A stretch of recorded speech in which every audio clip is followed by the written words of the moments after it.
जरूरी नहीं है कि वो कनाडा के स्टैंडर्ड्स के अकॉर्डिंग मास्टर्स डिग्री हो। फर्स्ट, अपना waste as soon as possible अगर आप इमिग्रेट करने का सोच रहे हो तो स्टार्ट कर दो। सेकंड, वेस्ट रेफरेंस नंबर जो है अगर आपको मेल करनी है तो उस पर अपना वेस्ट रेफरेंस नंबर जरूर लिखना। हाय एवरीवन, व्हाट्सअप, वेलकम और welcome back to my channel.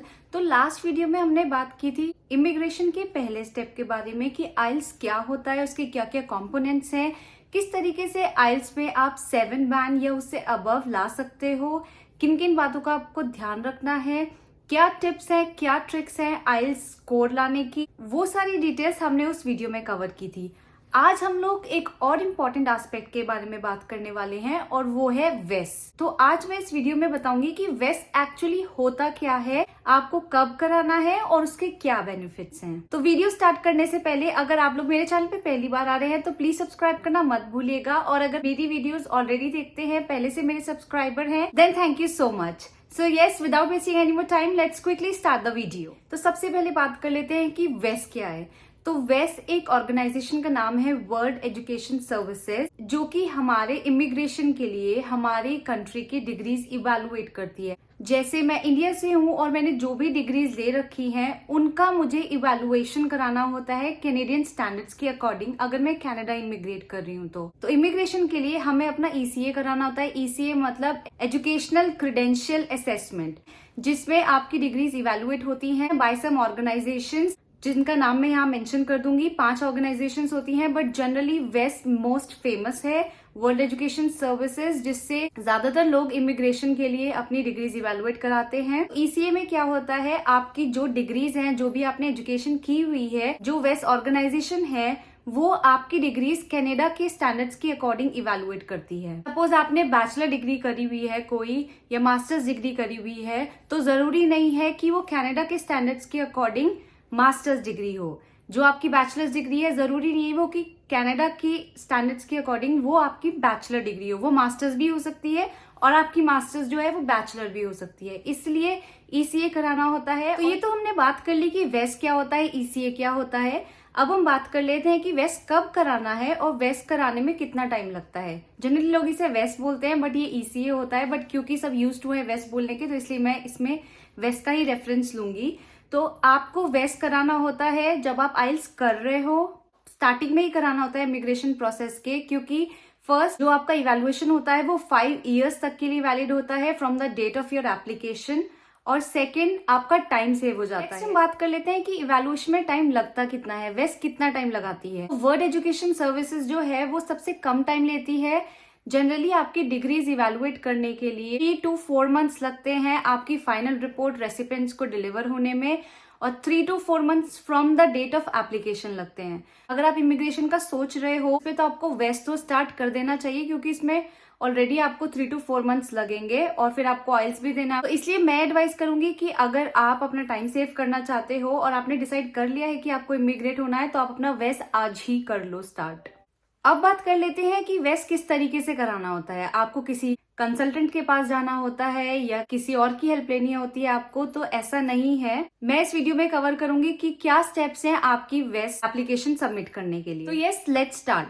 सबसे पहले आपको विजिट करना है www.wes.org, जो कि वेस्ट की वर्ल्ड एजुकेशन सर्विसेज की ऑफिशियल वेबसाइट है। उसमें आपको अपना अकाउंट क्रिएट करना है, आपको साइन अप करना है। तो सबसे पहले आपसे वो क्वेश्चन पूछेगा कि आप यूएस के लिए करा रहे हैं या कनाडा के लिए करा रहे हैं। तो क्योंकि मैं इस वीडियो में कनाडा के इमिग्रेशन के बारे में बात कर रही हूँ तो आप लोग कनाडा चूज करना। फिर उसके बाद आपके पास एक और विंडो आएगी जिसमें वो पूछेगा कि आपकी एप्लीकेशन कौन सी चूज करनी है आपको। तो 3 ऑप्शन होते हैं इसमें। फर्स्ट होता है वेस्ट की स्टैंडर्ड एप्लीकेशन, सेकंड होता है ईसीए एप्लीकेशन फॉर आईआरसीसी, और थर्ड होता है ECA application for agri food pilot. सो जो वेस्ट की स्टैंडर्ड एप्लीकेशन है वो अगर आप एज ए स्टूडेंट आ रहे हो तो उस केस में सेलेक्ट करनी होती है, और अगर आप अपना इमिग्रेशन करा रहे हो, और क्योंकि मैं इस वीडियो में कनाडा के इमिग्रेशन के बारे में बात कर रही हूँ, तो आपको ECA application for IRCC select करना होगा। फिर आप क्लिक करोगे स्टार्ट एप्लीकेशन। उसमें क्या होगा, आपको वो विंडो पे लेके जाएगा। आपको क्रिएट न्यू अकाउंट करना है, आपको अपनी ईमेल एड्रेस डालना है, पासवर्ड डालना है, सिक्योरिटी क्वेश्चंस डालने हैं। अब बेसिकली अपना अकाउंट क्रिएट करना है। फिर जब आप वो कंप्लीट कर लोगे तो आपके पास एक नेक्स्ट विंडो ओपन होगी जिसमें आपको अपना एड्रेस वगैरह डालना है, अपना फोन नंबर डालना है, अपनी कॉन्टैक्ट इन्फॉर्मेशन डालनी है, बेसिकली आपकी डेट ऑफ बर्थ, आपका जेंडर, आपका मेलिंग एड्रेस, ये सब आपको फिल करना है उसमें। फिर उसके बाद जब आप अपनी पर्सनल इन्फॉर्मेशन डाल दोगे उसके बाद आपको नेक्स्ट पे क्लिक करना है और फिर उसके बाद आपको डालनी है अपनी एजुकेशनल हिस्ट्री। जो भी आपने एजुकेशन की हुई है थ्रू आउट योर लाइफ वो आपको डिटेल्स डालिए, बेसिकली बैचलर्स, मास्टर्स और कोई भी प्रोफेशनल कोर्स अगर आपने परसू किया हो तो। जब मैंने अपना वेस कराया था तो मैंने अपनी बैचलर, अपनी मास्टर्स, अपनी सीए तीनों की ट्रांसक्रिप्ट भिजवाई थी क्योंकि मुझे पता नहीं था और मेरे ख्याल से अपडेट भी कुछ आया है। तो इसमें आपको अगर आपने कोई डॉक्टरेट कर रखी है, पीएचडी जिसे कहते हैं, तो अगर आपने वो कर रखी है तो आपको अपनी बैचलर्स या मास्टर्स देने की जरूरत नहीं है, वहां पे क्लियरली मेंशन होता है वेस की वेबसाइट पे। अगर आपने मास्टर्स कर रखी है तो आपको बैचलर्स डिग्री देने की जरूरत नहीं है, बट इन केस आपके रिक्वायर्ड डॉक्यूमेंट्स में है, आपकी प्रोफाइल पे बेसिस पे अगर वेस्ट ने रिक्वायर्ड डॉक्यूमेंट्स में दिखाया है फिर आपको देनी है। एंड देन अगर आपने बैचलर डिग्री की हुई है तो फिर आपको अपनी सेकेंडरी स्कूल की डिटेल्स देने की जरूरत नहीं है अनलेस रिक्वायर्ड बाय वेस्ट। फिर आपको एड क्रेडेंशियल करना है, अपनी कंट्री ऑफ एजुकेशन डालनी है, आपको टाइप ऑफ एजुकेशन डालनी है, नेम ऑफ द इंस्टीट्यूशन डालना है, name of diploma, certificate, your given name, second और middle name, your last name, your field of study and the year awarded, वो सब आपको फिल करना है और ऐड करना है। अगर आपको कोई और क्रेडेंशियल ऐड करना है, कोई और एजुकेशन आपने की हुई है, कोई और डिग्री आपने परसू की हुई है तो वो आप ऐड कर सकते हो। फिर जब आपने क्रेडेंशियल्स ऐड कर दोगे एजुकेशन के, फर्स्ट स्टेप में आपने अपनी प्रोफाइल ऐड करी, अपना नेम और अपना एड्रेस वगैरह। फिर सेकेंड में आपने अपनी एजुकेशन ऐड करी। बहुत सिंपल है ये डिटेल्स फिल करना, आपको किसी और के पास जाने की जरूरत नहीं है, सिर्फ आपको एक लैपटॉप चाहिए, इंटरनेट कनेक्शन चाहिए, वो आप खुद से कर सकते हो ये पूरा फिल। उसके बाद थर्ड स्टेप होता है कि आप किसको ये रिपोर्ट्स डिलीवर कराना चाहते हो। एक इंपॉर्टेंट इन्फॉर्मेशन, जब आप फिल कर रहे होगे एड्रेस तो वहां पे यू का मैंडेटरी आएगा, आपको अपना एड्रेस उसमें फिल करना है। फिर नीचे आपको इंस्टीट्यूशन का नाम सेलेक्ट करना है, इंस्टीट्यूशन का नाम होगा IRCC, फिर आप वो क्लिक करोगे और फिर वो रेसिपिएंट ऐड हो जाएगा और वेस्ट जो है वो आपकी ECA IRCC को डिलीवर कर देगा। फिर जब आप नेक्स्ट करोगे तो आपके पास आपका इवैल्यूएशन टाइप आ जाएगा जो कि लिखा आएगा इमिग्रेशन, क्योंकि हमने इमिग्रेशन का ही चूज की थी, ECA एप्लीकेशन फॉर IRCC की थी। उसके बाद उसमें स्टैंडर्ड प्रोसेसिंग टाइम लिखा आ जाएगा जो कि मेंशन है 35 बिजनेस डेज, मतलब कि 1.5 से 2 महीना लग जाता है आपकी रिपोर्ट आने में। फिर जब आगे प्रोसीड करोगे तो उसमें प्राइस लिखा आ जाएगा। जो ECA का प्राइस होता है वो $200 से $250 यानी कि 12,000 रुपीज से लेके 15,000 रुपीज तक रेंज करता है। मेरा इवैल्यूएशन 13,500 में हुआ था। तो फिर आपको रिक्विजिट फी पे करनी है, जो भी स्टैंडर्ड चार्जेस जो भी लिखे हुए हैं वो आपको पे करने हैं और फिर आपकी फाइनल एप्लीकेशन सबमिट हो जाएगी। बट यहाँ आपका काम खत्म नहीं होता है। जब आप उस एप्लीकेशन को सबमिट कर दोगे उसके बाद आपके पास आएगा डॉक्यूमेंट चेकलिस्ट रिक्वायर्ड। तो जो भी आपने अपनी एजुकेशन डाली है, जो अपनी डिटेल्स फिलिंग की थी एजुकेशन के बारे में, उसके बेसिस पे आपके पास एक चेकलिस्ट आएगी जो कि आपको अरेंज करनी है। तो जब आपके पास वो रिक्वायर्ड डॉक्यूमेंट्स का जो चेकलिस्ट आएगी तो आप देखोगे तो उसमें एक एकेडमिक रिक्वेस्ट फॉर्म करके होगा, वो आपको डाउनलोड करना होता है, उसको प्रिंट करना होता है आपको। वो इसलिए चाहिए होता है कि अगर आप यूनिवर्सिटी में अप्लाई कर रहे हो ट्रांसक्रिप्ट के लिए तो वो एक प्रूफ मांगते हैं कि आप किस चीज के लिए ट्रांसक्रिप्ट अप्लाई कर रहे हो। तो जब आप फाइनल एप्लीकेशन सबमिट कर दोगे तो आपको एक वेस्ट रेफरेंस एप्लीकेशन नंबर आता है, वो आप नंबर अपना जो एकेडमिक रिक्वेस्ट फॉर्म है उसमें लिखोगे, अपनी यूनिवर्सिटी का नाम और अपनी पर्सनल इन्फॉर्मेशन और डिग्रीज वगैरह फिल करोगे और फिर वो फॉर्म फिल करके आप अपनी यूनिवर्सिटी को अप्लाई कर सकते हो ट्रांसक्रिप्ट के लिए। यूनिवर्सिटी टू यूनिवर्सिटी डिफर करता है, कॉलेज टू कॉलेज डिफर करता है कि आपके ट्रांसक्रिप्ट आपको मिलेंगे, डायरेक्ट वेस्ट को भेजा जाएगा। जो मेरी BCom और MCom की डिग्री थी उसके लिए मुझे यूनिवर्सिटी के पास जाना पड़ा था, मैंने ये फॉर्म फिल करके दिया था।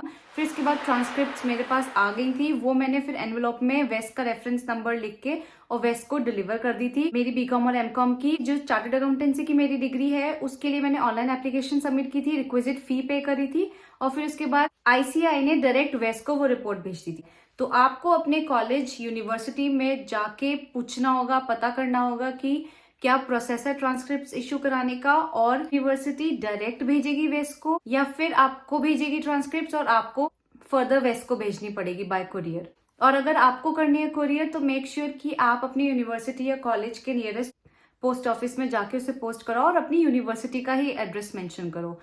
और उसके बाद आप पता कर सकते हो कि जो आपकी बैचलर डिग्री है वो मास्टर्स डिग्री है या बैचलर्स डिग्री ही है, क्योंकि मेरे मास्टर्स डिग्री को, जो कि इंडिया में एमकॉम मास्टर्स है, उसको कनाडा ने बैचलर्स डिग्री कंसिडर किया था। इनफैक्ट जो मेरा सीए वाला कोर्स है वो भी बैचलर्स ही कंसिडर की थी। ऑन दी अदर हैंड, जो अर्जुन ने, मेरे हस्बैंड ने, जो लॉ की कोर्स की हुई थी, एलएलबी की हुई थी, उसको किया था मास्टर्स डिग्री कंसिडर। तो इसीलिए आपको ईसीए कराना होता है, मैंडेटरी है। और सेकेंडली उससे आपके स्कोर पे बहुत फर्क पड़ता है। अगर आपकी मास्टर्स डिग्री है तो आपके पॉइंट्स इंक्रीज होंगे, अगर आपके पास 1 बैचलर डिग्री है तो उसके पॉइंट्स थोड़े कम होंगे। 2 और मोर बैचलर्स डिग्री है आपके पास, जो मेरे केस में था, तो वो मिडिल लेवल पे होगा आपका स्कोर। फिर आप अपनी, वो आपकी चेकलिस्ट आपने देख ली, वो फॉर्म आपने एकेडमिक रिक्वेस्ट फॉर्म सेव कर लिया, फिर आप अपनी फी पे करके एप्लीकेशन को सबमिट कर दोगे।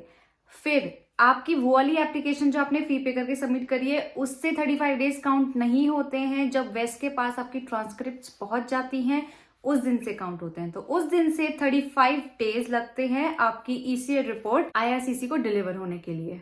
तो ये था आपका वेस्ट अकाउंट क्रिएट करना और आपकी वेस्ट की एप्लीकेशन, ईसीए की एप्लीकेशन सबमिट करने का प्रोसेस, और आप अपनी ट्रांसक्रिप्ट कैसे अप्लाई कर सकते हो, इस सब के बारे में हमने बात कर लिया। बट 2 to 3 थिंग्स जो मैं आपको सजेस्ट करूंगी।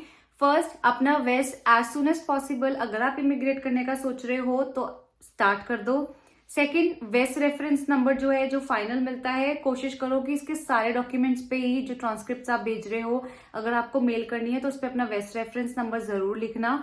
और फिर अगर आपको रिक्वायर्ड नहीं है, थर्ड है कि अगर आपको रिक्वायर्ड नहीं है अपनी बैचलर्स डिग्री इवेलुएट कराने का, अगर आपने मास्टर्स की भी है या पीएचडी की भी है, तो आपको कोई जरूरत नहीं है कराने का।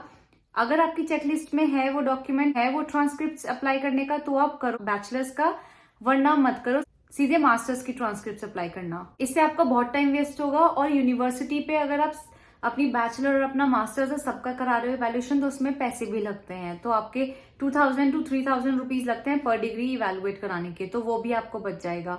तो ये 3 एडवाइसेस देना चाहूंगी मैं आपको। And this is it for the video. I hope आप लोगों को ये वीडियो अच्छी लगी हो और हेल्पफुल लगी हो। तो जो लोग इमिग्रेशन का प्रोसेस स्टार्ट करने वाले हो और ये वीडियो उनको जरा भी हेल्पफुल लगी हो, तो do like, share and subscribe to my YouTube channel which is Jagriti vlogs, and I will see you super soon with a brand new one. और कमेंट सेक्शन में मुझे कमेंट करके बताओ, अगर इमिग्रेशन से रिलेटेड कोई भी इन्फॉर्मेशन आपको चाहिए तो मैं आपके लिए सेपरेट वीडियो बना दूंगी। तो do let me know in the comment section what do you think about this video, and I will see you super soon with a brand new one.